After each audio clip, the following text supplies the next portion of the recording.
உறவுகள் அனைவருக்கும் வணக்கங்க. முத்து அழுதுட்டு அப்பாவை பார்க்குறக்கு ஆள் இருக்குது, நம்ம பொண்டாட்டியை போய் தேத்தணும் அப்படின்ட்டு வீட்டுக்கு போகிறாங்க. மாமியார் வீட்டுக்கு பார்த்தா மீனா ரொம்ப சோகத்தில் இருக்காங்க. ரொம்ப கட்டி பிடிச்சி அழுகுறாங்க.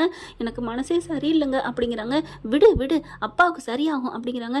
எங்க வாங்க, நீங்கள் காரில் சும்மா தானே இருக்கேன், நான் வா, என்ன வேணும், எங்கே போகணும், கோயிலுக்கு போய் வேண்டுவோம், என் மாமாவுக்காக நான் வேண்டணுங்க, அவங்களுக்கு எதுவும் ஆயிடக்கூடாதுங்க அப்படின்னு அழுகுறாங்க மீனா. சரி வா வா அப்படின்னு சொல்லிட்டு காரில் ஏற்றிட்டு போகிறாங்க. வேகமாக கோயிலுக்கு போகிறாங்க. இங்கே அவங்க அம்மா, ஏண்டி என்னம்மா வீட்டில் இருக்கக்கூடாது, இங்கேயே வந்தேன். இல்லைம்மா நான் கோயிலுக்கு வந்தேன், என் மாமாவுக்கு நான் வேண்டிக்கணும், நான் விரதம் இருக்கணும். மீனா பார்த்துமா, பரவாயில்லம்மா, என்ன இருந்தாலும் என்ன, நான் விரதம் இருக்கிறதெல்லாம் என்ன எனக்கு அவ்வளோ பெரிய விஷயமா என்ன, உங்களுக்கு தெரியாத என்னை பற்றி? அது இல்லடி, நீ நல்ல விரதம் இருப்ப, இருந்தாலும் பரவாயில்லம்மா, என் மாமாவுக்கா நான் என்ன வேணாலும் பண்ணுவேன், நீங்கள் வாங்க அப்படின்னு கூட்டிகிட்டு போயிடுறாங்க. போயிட்டு நான் தண்ணியை ஊற்ற சொல்கிறாங்க. ஊற்றிக்கிட்டு அப்படியே அங்கப்பிரசம் செய்கிறாங்க. கோயிலை அப்படியே சுற்றி வளம் வர்றாங்க. மீனா அம்மா, ஐயோ ஏண்டி இப்படி, அம்மா நீ போ, நீ வேலையை பாரு, என் வீட்டுக்கார் இருக்காரு, அவர் இருக்கையில் எனக்கு எந்த கவலையும் இல்லை அப்படின்னு சொல்லிட்டு இவங்க முத்து, நீங்கள் எனக்கு தண்ணி ஊற்றுங்க, நீங்கள் எனக்கு ஒதுங்க, சரி செய்யுங்க அப்படிங்கிறாங்க. அத்தை போங்க, இல்லை தம்பி நீங்கள் போங்க அத்தை அப்படிங்கிற மனசே சரியில்லாமல் வெளியில் வந்து நிற்கிறாங்க. மறுபடியும் வராங்க. அம்மா போம்மா அப்படின்னு சொல்லிட்டு உருண்டுக்கிட்டே வராங்க. நான் அடுத்து இன்னும் வேண்டுதெல்லாம் இருக்குது, நீ பார்த்தீங்கன்னா சகிக்க மாட்டப்போ, ஏன்னா கையிலலாம் தீபம் எந்திரக்கு வந்திருக்காங்க இல்லையா, அதனால எல்லாம் ரவுண்டு கட்டி வந்துட்டு இருக்காங்க. இங்கே பார்த்தீங்கன்னா கோயிலெலாம் வியாபாரம் வேறு வருது. அம்மா பூக்காடம்மா அப்படிங்கலாம் ஓடி வந்து வியாபாரம் பண்ணுறாங்க. அந்த சமயம் பார்த்தீங்கன்னா பாட்டியும் கிருஷ்ணும் வராங்க. வந்து சாமி கும்பிட்டு தாங்க வராங்க. மீனா அம்மா பார்க்குறாங்க. மீனா அம்மாவையும் இவங்க பார்க்குறாங்க. இவங்களை கல்யாணத்தில் எங்கேயோ பார்த்த மாதிரி இருக்கே அப்படின்னு யோசனை வருது. ஆமாம் இல்லை, மீனா சொல்லிக்கல அப்படிங்கிற ரெண்டு பேரும் பேசிக்கிறாங்க. அதுக்கப்புறம் ஏன் கேட்குறீங்க, என் பிள்ளை இங்கே தான் வந்திருக்கிறா, அவங்க மாமனாருக்கு ஆக்சிடென்ட் ஆயிடுச்சு அப்படிங்கிறாங்க. தெரியுங்க அப்படிங்கல, உங்களுக்கு எப்படி தெரியும்? தெரியும் விடுங்களே, இப்போ உங்கள் பொண்ணு உள்ளே இருக்காளா அப்படிங்கல. ஆமாம், சரிங்கம்மா ரொம்ப தேங்க்ஸ்மா அப்படிங்கிற மாதிரி சொல்லிட்டு கிருஷ்ணா கூட்டிகிட்டு உள்ளார போகிறாங்க. இங்கே கரெக்டாக உருண்டு வந்து அந்த இடத்துக்கிட்ட சிலைக்கிட்ட எந்திரிக்கிறாங்க. முத்து அப்படியே தூக்குறாரு. ஐ முத்து ஆண்டி, முத்து அங்கிள், மீனா ஆண்டி அப்படின்னு கிட்டக்க வர அவங்க பாப்பா அவங்க பாட்டியும் வர்றாங்க. பார்த்துட்டு ஏம்மா என்னம்மா அப்படிங்கல. என்ன பண்ணுறது, எல்லாம் எங்கள் நேரம், எங்கள் அப்பாவுக்கு முடியலை.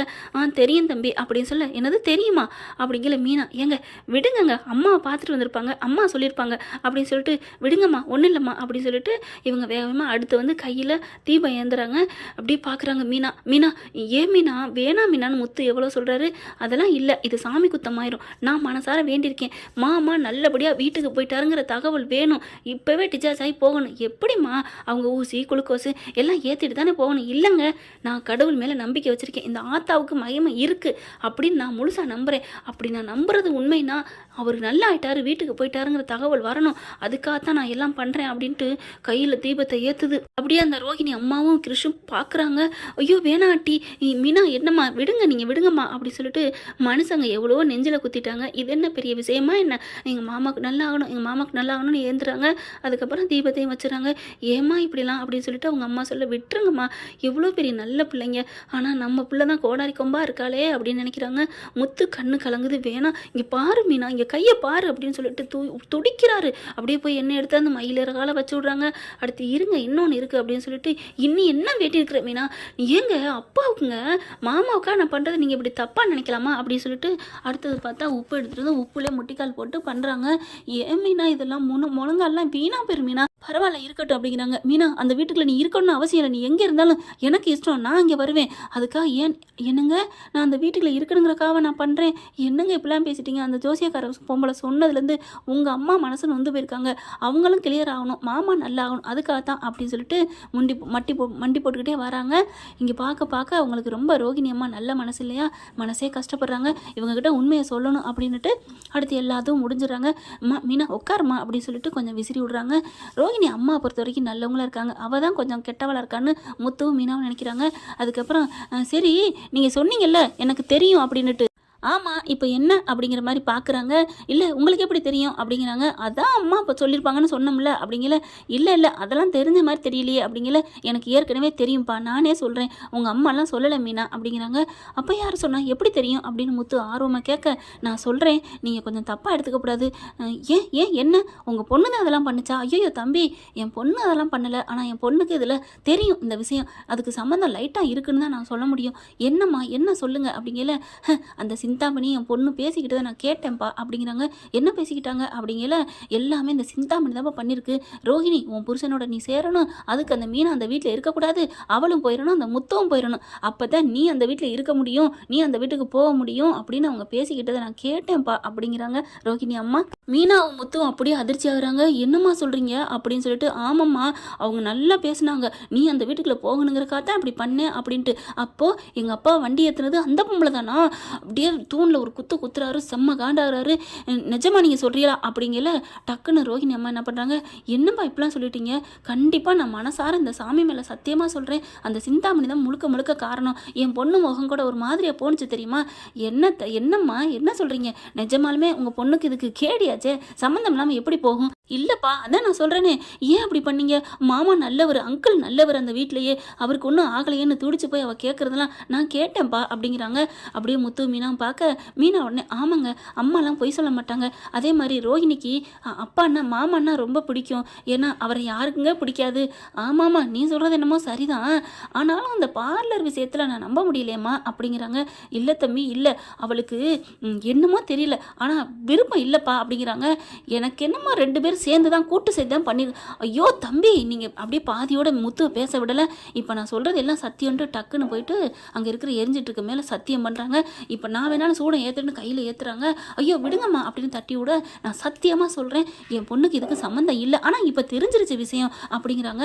அதை பார்க்கத்தான் வரணும்னு சொன்னா, ஆனாலும் சிந்தாமணி நீ போனீன்னா ரொம்ப கோவம் வரும், போகாதுன்னு சொல்லிட்டா, அதனால அவளும் போகலை. ஆனால் அந்த சிந்தாமணி கண்டிப்பாக வருவா, அங்கே வந்து நீங்கள் வச்சு கேளுங்க, எல்லாம் கேளுங்க அப்படிங்கிறாங்க. சரிங்கம்மா சரி நீங்கள் சொல்லிட்டீங்கல்ல நான் பார்த்துக்கிறேன், அப்படியே சிந்தாமணி எல்லாம் ஓ வேலை தானா அப்படின்ட்டு பார்க்குறாங்க. அந்த பையன் அது வரைக்கும் அங்கிட்டு கண்டுக்கு சாமி கும்பிட்டு விளாண்டுக்கிட்டு இருக்கான் சின்ன பசங்களோட. கிருஷ் வாப்பா வீட்டுக்கு போவான், ஓகே பாட்டி அப்படின்னு வர்றாங்க. அதுக்கப்புறம் பார்த்துருந்துக்கம்மா உடம்பு கை காலெல்லாம் பாரு புண்ணாக்கிக்கிட்ட, அந்த சிந்தாமணி கூட ஏன் இப்படி என் மக கூட்டு சேர்ந்துருக்கான்னு தெரியல. அதுக்கப்புறம் அப்படிங்கல, அதுக்கப்புறம் சொல்லுங்கம்மா ஒன்றும் புரியலை, உங்கள் வீட்டுக்குள்ள வேறு யாரோ சிந்தாமணிக்கு உதவி பண்ணுறாங்கன்னு நான் நினைக்கிறேன் அப்படிங்கிறாங்க. அது ஒன்று இருக்கட்டும், நீங்கள் சொல்கிறது சரிதான், உங்கள் பொண்ணு வாழ்கிறதுக்காக சிந்தாமணி இவ்வளோ மெனக்கெடுது, அதை தான் தம்பி நானும் சொல்கிறேன், வேறு ஏதோ அவளுக்கு இருக்குது, சிந்தாமணிக்கு ஆதாயம் இருக்குது அந்த வீட்டில் எங்களை 2 பேரும் துரத்துறதில்ல, அதை என்ன நான் கண்டுபிடிக்கிறேன் அப்படின்ட்டு ரொம்ப நன்றிம்மா அப்படின்னு அனுப்புகிறாங்க. மீனா பாத்தியா உன்னோட வேண்டுதல் கொஞ்சோன்னு பழிச்சிருச்சு பாரு, இதுக்கான காரணம் யாருங்கிறது தெரிஞ்சிருச்சு, வா கண்டுபிடிப்போம் அடுத்த வேலை அப்படின்ட்டு 2 பேரும் கிளம்புறாங்க. ஆஸ்பத்திரிக்கு போகிறாங்க, பார்த்தா டிச்சார்ஜ் ஆகி வீட்டுக்கு போயிட்டாங்கன்னு சொல்கிறாங்க. மீனா அப்படின்னு வாயை பழக்கிறாருங்க முத்து. அம்மனோட அருளே அருள் தான், பாத்தியா நீ வேண்டுனதை உடனே பழிச்சிருச்சு, இப்போ வீட்டுக்கு போயிட்டாங்களே அப்பா அப்படின்னு வேகமாக வீட்டுக்கு சந்தோஷமாக போகிறாங்க. எங்கடா போன அப்படின்னு கேட்குறாரு. அவனுக்கு என்ன அக்கறை இருக்குது, இதா பொண்டாட்டியை கூப்பிட தான் போயிருப்பான், ஏய் எதுக்கு நீங்கள் வந்த அப்படிங்கல, கொஞ்சம் சும்மா இருக்கிறீங்களா அப்படின்னு கத்திட்டு, அப்பா நீ வாங்கப்பா உங்கள்கிட்ட ஒரு முக்கியமான விஷயம் சொல்லணும் அப்படிங்கல. என்னவா இருக்கும் அப்படின்னு எல்லாரும் பார்க்குறாங்க. அப்பா இந்த விஷயம் பண்ணது எல்லாமே அந்த சிந்தாமணி தான்ப்பா. என்னடா சொல்கிற? ஆமாப்பா அப்படிங்கல. ஏன்டா சிந்தாமணி மேலே பழி போடுற அப்படி சொல்ல, ஐயோ நான் சொல்கிறது எல்லாம் உண்மைதான், அந்த போலி ஜோசியரை அனுப்புனதும் அந்த பொம்பளை அனுப்புனதும் அந்த சிந்தாமணி தான், அடுத்து கார் பைக்கை விட்டு ஏற்றுனதும் அந்த சிந்தாமணி தான் அப்படின்னு சொல்ல, என்னடா கதை கட்டுறியா, எல்லாம் தெரிஞ்சு போச்சு, பொண்டாட்டியை வீட்டை விட்டு வரட்டணுமே அப்படிங்கிறக்காண்டி பொய் சொல்கிறியா அப்படிங்கல. நான் ஏப்பா பொய் சொல்லணும், எல்லாம் தெரிஞ்சுக்கிட்டு தான் வந்து சொல்கிறேன். சரி உனக்கு யார் சொன்னா, உனக்கு எப்படி தெரியும்? எல்லாம் அந்த கிருஷ்ண பாட்டி தான் சொன்னாங்க. என்னது இந்த ரோஹிணி அம்மாவா? ஆமாம் அவள் தான் சொன்னான், அந்த பார்லர் அம்மா தான் சொன்னான் அப்படின்னு மீனாவும் சொல்கிறாங்க. மாமா நான் சொல்கிறேன் மாமா நம்புறீங்களா? நான் நம்புறேம்மா, என்ன நடந்துச்சு அப்படிங்கல கரெக்டாக எல்லாத்தையும் அந்த கோயிலில் நடந்தது பூரா சொல்கிறாங்க. இவன் பொய் சொல்கிறா, ஐயோ அத்தை நான் உண்மையை தான் சொல்கிறேன், பொய் சொல்லணும்னு அவசியம் இல்லை, அந்த ரோஹிணியும் அவங்களும் பேசிக்கிட்டு தான் அவங்க அம்மா கேட்டுட்டு தான் வந்து சொன்னாங்க, ஆனால் ரோஹிணிக்கு இதுலேயும் சம்மந்தம் இல்லைன்னு சொன்னாங்க அப்படிங்கல. இந்த மனோஜ் என்ன பண்ணுறான், இருக்கலாம் ரோஹிணிக்கு இதில் சம்மந்தம் இல்லாமல் இருக்கலாம், ஆனால் சிந்தாமணி பண்ணியிருக்கலாம் அப்படின்னு விஜயா மறைக்க, இல்லைம்மா உண்மையை தான் சொன்னேன், ஏன்னா அப்பாவை அவளுக்கு பிடிக்கும், அதனால அப்பாவை ஆபத்து உண்டாக்க மாட்டாமா அப்படிங்கல. அடங்குறியா, என்னடா பொண்டாட்டிக்கு சர்டிஃபிகேட் கொடுக்குறியா அப்படின்னு விஜயா சொன்னா. அப்படி இல்லைம்மா நான் உண்மையை சொன்னேன். அப்போ தான் முத்து மீனா பார்க்குறாங்க. இவன் நெஞ்சில் இன்னும் அவள் இருப்பா போல இருக்கே அந்த ரோஹிணி அப்படின்னு நினைக்கிறாங்க. சரி அது அவங்க பிரச்சனை, வச்சுக்கிட்டோம் அப்படின்ட்டு. அப்பா இப்போ பாருங்க நான் சொல்கிறது உண்மை அப்படிங்கிறாங்க. நான் எப்படா நம்புறது? நம்ப வேணா, நான் ஒரு உண்மையை சொல்லட்டுமா? நான் உண்மை இல்லை ஒரு வழி சொல்கிறேன், அதுக்கு நீங்கள் அந்த சிந்தாமணி தான் காரணங்கிறத நீங்கள் தெரிஞ்சுக்கிட்டா என்ன பண்ணுறீங்க? தெரிஞ்சுக்கிட்டா நான் என்ன பண்ணுறது? அப்போ என் பொண்டாட்டியை நம்புவீங்கள? அப்போ அந்த வீட்டுக்குள்ள வான்னு சொல்லுவீங்களா? கண்டிப்பாக சொல்கிறேன்டா, ஆனால் தெரியணுமே, உண்மையை நிரூபிக்கணுமே, நான் சொல்கிற மாதிரி செய்யுங்க அப்படின்னு ஐடியா கொடுக்குறாரு. அதே மாதிரி என்ன பண்ணுறாங்க, பார்வதி வீட்டுக்கு விஜயா போகிறாங்க. ஏன்னா புருஷன் மேலே பண்ணது அவள் தான் தெரிஞ்சா நான் இன்னை விடுவேனா? மீனா அந்த வீட்டுக்குள்ளே வரல அந்த பிரச்சனை எனக்கு தேவையில்லை. அதுக்காக நான் உண்மையை கண்டுபிடிக்க போகலை.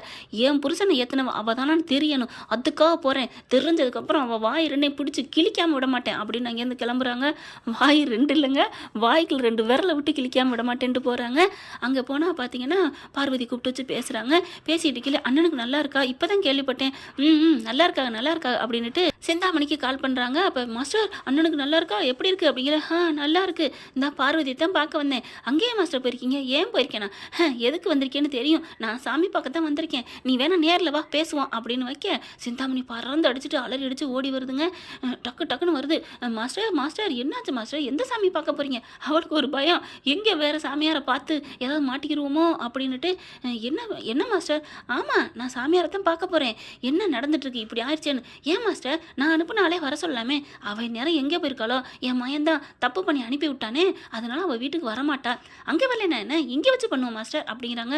இங்கே பண்ணாலும் அவன் வந்துடுவான். நான் ஏதோ நம்ம பார்வதிட்ட யாராவது தெரியுமான்னு கேட்டு போகத்தான் வந்தேன், அதனால தான் நான் வந்தேன். இல்லைனா என் புருஷனை விட்டுட்டு வர முடியுமா என்ன அப்படின்னு சொல்லிட்டு ஃபோன் வருது. அப்படி ஃபோன் முத்துதான் அடிக்கிறாரு.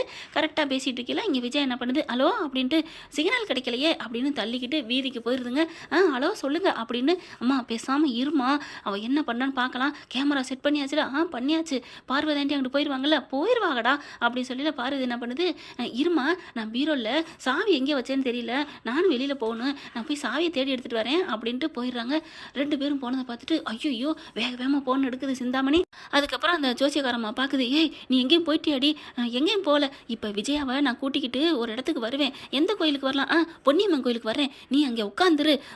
அருள் வாக்கு யாரோ 2 பேரை வச்சு கூட்டி பேசிக்கிட்டீரு, அப்போ அவளை கூட்டிகிட்டு வரேன். வந்த கையோட நானே வர்றேன்னு சொல்லிட்டு உன்னையவே கூப்பிட்டு வந்து இங்கே பார்வதி வீட்டிலே வச்சு பேசுவோம், இல்லை அங்கேயே வச்சு பேசினாலும் பேசுவோம். உடனே அந்த ஜோசியக்கார பிராடு பொம்பளை என்ன பண்ணுது, ஏங்கா என்ன மேடம் நான் சொல்லணும்? என்ன சொல்லணுமா?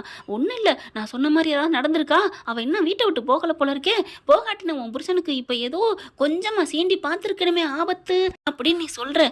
ஏக்கா என்ன ஆச்சுங்கனாலும் உனக்கு தேவையில்லை, அவன் கொஞ்சம் ஆக்சிடென்ட் ஆகி கிடக்குறான், அதைத்தான் சொல்கிறேன் அப்படிங்கல. ஓ அப்படியா, சொல்லிடுறேன், கட்டுப்பட்டு ஆஸ்பத்திரி இருக்கானா?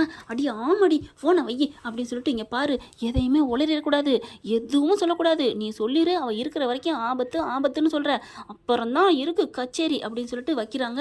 அதுக்கப்புறம் ஐயோ இவ என்னது, கண்டுபிடிச்சிருவா போல இருக்கே, வேற ஜோசியரை பார்த்தா நம்ம பொய்யுங்க தெரிஞ்சு போயிருமே, அந்த மீனா தான் அந்த வீட்டுக்கு மகாலட்சுமின்னு கண்டுபிடிச்சிருவாங்களே. ஏன்னா எந்த ஜோசியக்காரன் உண்மையான ஜாதகக்காரி பார்த்தான்னா அந்த மீனா லட்சணமான மூஞ்சி, நல்ல குணம், வல்ல குணம் அப்படின்னு சொல்லிடுவாளுகளே உண்மை குணத்தை அப்படின்னு சொல்லிட்டு தவிக்குது. இப்படியே விஜய் சிந்தாமணி இருந்துட்டு பார்வதி அப்படி மேலே பார்க்குது, காணுமே, இப்போ எங்கே போகிறது, என்ன பண்ணுறது, ஐயோ அப்படின்னு சொல்லிட்டு. இப்போ என்ன, ரோஹினிட்டையும் சொல்லிட்டோம், வேற ஆள் ரோஹினிட்டையாவது கேட்பாமா, வேற ஆள் ஏற்பாடு பண்ணுமா? இனிமேல் ரோஹினிட்ட போகக்கூடாது, அவன் என்னடானா மாமா நல்லவன்னு சொல்கிறான், அதனால அதையும் விட்டுரு, இந்த மீனா முத்துவா விரட்டணுமே அப்படின்ட்டு வேகமாக வெளில வர்றாங்க. மாஸ்டர் என்ன சிந்தாமணி அப்படின்னு ஃபோனை வச்சுட்டு கேட்க, அப்படி ஒன்றும் தெரியாத மாதிரி விஜயா நடிக்குது.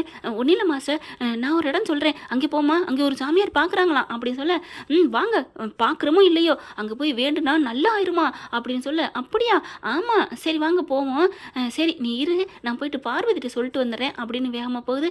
வாங்க மாஸ்டர், நான் என் கார்லேயே வெயிட் பண்ணுறேன். சரிம்மா அப்படின்னு உள்ளார போகிறாங்க. போயிட்டு கேமரா எடுக்கிறாங்களா, அந்த ஃபோனை அதை வச்சாங்க இல்லையா, அதை எடுத்து பார்க்குது விஜயா. பார்த்தா சிந்தாமணி பேசுனது எல்லாம் கேட்குது. இவங்க அப்படியே வீடியோ கால் ரெக்கார்ட்லேயும் தான் கொடுத்துருக்காங்க. முத்து அங்கே வீட்டில் எல்லாரும் கேட்குறாங்க. கேட்டுட்டு பார்த்தீங்களாப்பா, எப்படி பார்த்தீங்களா, இந்த சிந்தாமணி எவ்வளோ கேவலமான வேலை செஞ்சுருக்கா, கரெக்டாக அந்த பார்லர் அம்மா சொன்னிச்சு, அது உண்மைதான் அப்படின்னு சொல்லி பேசிகிட்டு இருக்கல. அடுத்து பார்த்தா விஜயாவுக்கு ஃபோன் அடிக்கிறாங்க. அடித்த கையோட என்னங்க அப்படிங்கல அண்ணாமலை டக்குன்னு முத்துக்கிட்ட கொடுக்குறாரு. முத்து என்ன பண்ணுறாங்க, இப்போ போதுமா, தெரிஞ்சிருச்சா, இப்போ என்ன பண்ண போகிறீங்க, டே விட்றா, நானே இங்கே பதற்றத்தில் இருக்கிறேன், இப்படி கூடி இப்படி பண்ணிட்டாளுடா, இப்படியா கழுத்தன்னு சொல்லுவாங்கள்ல, அந்த மாதிரி அறுத்துட்டாலே நான் என்ன பண்ணுவேன் அப்படிங்கல. அப்பா அம்மா அது இருக்கட்டும், என் பொண்டாட்டிக்கு ஒரு வழி சொல்லுங்கட்டே, நான் வாடா மருமகன் கூப்பிடணும் அவ்வளோதானே, கூப்பிட்டு வச்சுக்கடா, நான் இங்கே முக்கியமான வேலையை நான் இங்கே போகிறேன் அப்படிங்கல. அம்மா அதெல்லாம் போக வேணாம், அவள் ஏதாவது பண்ணிடுவா, என்ன பண்ண போறா, என்ன பண்ணான்னு பார்த்துடுறேன், நான் விஜயாடா அப்படின்னு சொல்லிட்டு கிளம்புது. அப்பாடா இப்போ போதுமா, உன் மாமியார் உன்னை ஏற்றுக்கிட்டாங்களா? ஆமாங்க இப்போ தாங்க நிம்மதியாக இருக்குது அப்படின்னு சொன்னோன்னே கூப்பிட்டுக்கிறாங்க. அப்பா என் பொண்டாட்டி வந்துட்டாப்பா, இன்னைக்கு எனக்கு ஒரே மாதிரி கவலையாக தெரிஞ்சிச்சுன்னு அண்ணாமலை ரவி எல்லாரும் சொல்கிறாங்க. அப்படியே மனோஜுக்கு மட்டும் ஒரு மாதிரியா இருக்கு. நீங்க ஒன்று சேர்ந்துட்டியடா, எனக்கு தானே ஒரு வழியும் தெரியல அப்படிங்கிற மாதிரி பார்க்க, முத்து உடனே டேய் என்னடா உனக்கு மட்டும் ஜோடி இல்லைன்னு பார்க்குறியா? அதெல்லாம் உங்கள் அம்மா பணக்கார பொண்ணை பார்க்கும், ஏன் கவலைப்படுற? பணக்காரின்னு பார்க்காதியடா, பாசமாக இருக்கலான்னு பாரு, அந்த மாதிரி பொண்ணை பார்த்து கட்டிக்கோ அப்படின்னு நினைக்கிறாரு. அடுத்து இங்கே விஜயா வேகமாக போகுது. பொன்னியம்மன் கோயிலுக்கு போகிறேன்னு சொன்னாங்க, ஏதாவது ஆயிருப்பா, நாங்கள் போகிறோம் அப்படின்ட்டு இங்கே முத்துவும் மீனாவும் கிளம்ப, மனோஜ் நானும் வரேன், ரவியும் நானும் வரேன் அப்படின்னு கிளம்புறாங்க. இங்கே போனால் கூட்டிகிட்டு போகிறாங்க. இங்கே கரெக்டாக அந்த பொம்பளை உட்காந்துருக்கு. விஜயாவுக்கு செம்ம காண்டாகுது. வாடி சிரிக்கி மவளை அப்படின்ட்டு, அம்மா சொல்லுங்கம்மா, என் மருமக வீட்டை விட்டு போகாமல் இருக்கிறா, என் புருஷனுக்கு இப்படி ஆக்சிடென்ட் ஆயிடுச்சு, நீங்கள் தான் சொல்லணும் அப்படிங்கல. ஒரு கால் கை போச்சா, அடுத்து நீ அவளை வச்சிருக்க இன்னொரு கை கால் போகும் அப்படின்னு சொல்ல, அப்படியாடி என் தங்க மகளே அப்படின்ட்டு அங்கிட்டு பார்க்குறாங்க. உருட்டைக்கட்டை ஒன்று கிடக்கு, எடுத்துட்டு வராங்க. என்ன உன் மயம் அன்னைக்கு குத்து விளக்கு எடுத்தா, நீ என்ன உருட்டைக்கட்டை எடுக்கிற அப்படின்னு சொல்ல, உருட்டைக்கட்டை தாண்டி உனக்கு தாண்டி அப்படின்னு சொல்லிட்டு அடிக்க ஆரம்பிக்கிறாங்க. ஐயோ அம்மா, பின்னங்கால் பெரடி தெளிக்க ஓடுது அந்த பொம்பளை. ஆளை விடு ஏன்டி யார்கிட்ட ஏமாத்துற, ஃப்ராடு பொம்பளைங்களா அப்படின்னு அடிக்க துரத்த ஓடுதுங்க.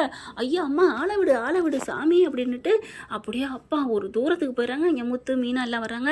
என்னம்மா என்ன அப்படின்னு மறிக்கிறாங்க. விட்றா, அவளை நான் பார்க்கணும், அவளை விடக்கூடாது, கையை விடணும். ஒரு கையை பிடிச்சி இழுக்கிறாரு முத்து. மனோஜ் மீனாவும் விடுங்கடா என்ன விடுங்க அப்படின்னு அடிக்கிறதுக்கு போகிறாங்க அந்த சாமியாடி பொம்பளைய.